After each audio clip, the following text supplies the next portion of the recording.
ভারত স্থলপথে বাংলাদেশ থেকে তৈরি পোশাক সহ বিভিন্ন পণ্যের আমদানির উপর বিধিনিষেধ আরোপ করায় ঝিমিয়ে পড়েছে স্থলবন্দরের কার্যক্রম। বেনাপোল, বুড়িমারি, আখাউড়া সহ বিভিন্ন বন্দরে আটকা পড়েছে শতাধিক পণ্যবাহী ট্রাক। ক্ষতিগ্রস্ত হচ্ছেন ব্যবসায়ীরা। প্রতিনিধিদের তথ্য ছবিতে দেখুন ডেস্ক রিপোর্ট। এখন যে কোনো ব্র্যান্ডের পুরাতন এসি বদলে নতুন ওয়ালটন এসিতে উপভোগ করুন 25% ছাড়। বেনাপোল বন্দর দিয়ে প্রতিদিন ভারতে 250 থেকে 300 ট্রাকে বিভিন্ন ধরনের পণ্য রপ্তানি হয়। এর মধ্যে শতাধিক ট্রাকে থাকে গার্মেন্টস শিল্পের তৈরি পোশাক। একের পর এক নিষেধাজ্ঞায় বিপর্যয়ের মুখে রপ্তানি বাণিজ্য। ক্ষতির মুখে পড়েছেন দুই দেশের ব্যবসায়ীরা। ভারত সরকারের নিষেধাজ্ঞায় বেনাপোল স্থলবন্দরে আটকে পড়েছে রপ্তানিমুখী গার্মেন্টস সহ কয়েক ধরনের পণ্যের 36টি ট্রাক। বন্দরের বাইরে রয়েছে পণ্য বোঝাই শতাধিক ট্রাক।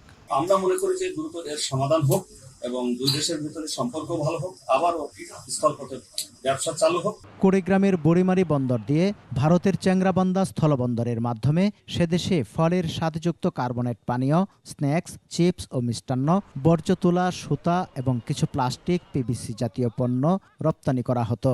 নিষেধাজ্ঞায় বুড়িমারিতেও আটকা পড়েছে 20টি ট্রাক।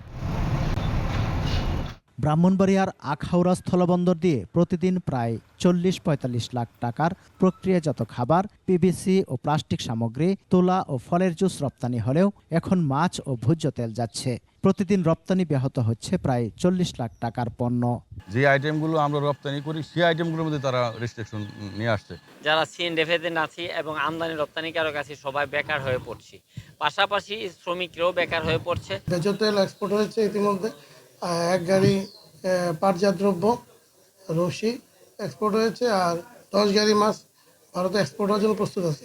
তবে নিষেধাজ্ঞার প্রভাব খুব বেশি পড়েনি সাতক্ষীরার ভুমরা স্থলবন্দরে। ব্যবসায়ীরা জানান, নিষেধাজ্ঞার আওতায় যে সকল পণ্য রয়েছে তার মধ্যে শুধুমাত্র তৈরি পোশাক মাঝে মধ্যে এই বন্দর দিয়ে গেলেও সেটা আগে থেকেই বন্ধ রয়েছে। একটি মাত্র পণ্য মাঝে মাঝে 2-1 গাড়ি আসে, সেটা হলো গার্মেন্টস আইটেম। এছাড়া অন্য যে 5টি পণ্য সে পণ্য ভুমরা দিয়ে আসে না, সেখানের জন্য এর প্রভাব ভুমরা বন্দরের উপর পড়েনি। নিষেধাজ্ঞার আওতায় থাকা পণ্য রপ্তানি না হওয়ায় পঞ্চগড়ের বাংলাবান্ধা ও দিনাজপুরের হিলি স্থলবন্দরেও এর তেমন প্রভাব নেই। সমার ইসলাম, ডেস্ক রিপোর্ট, 21 টেলিভিশন।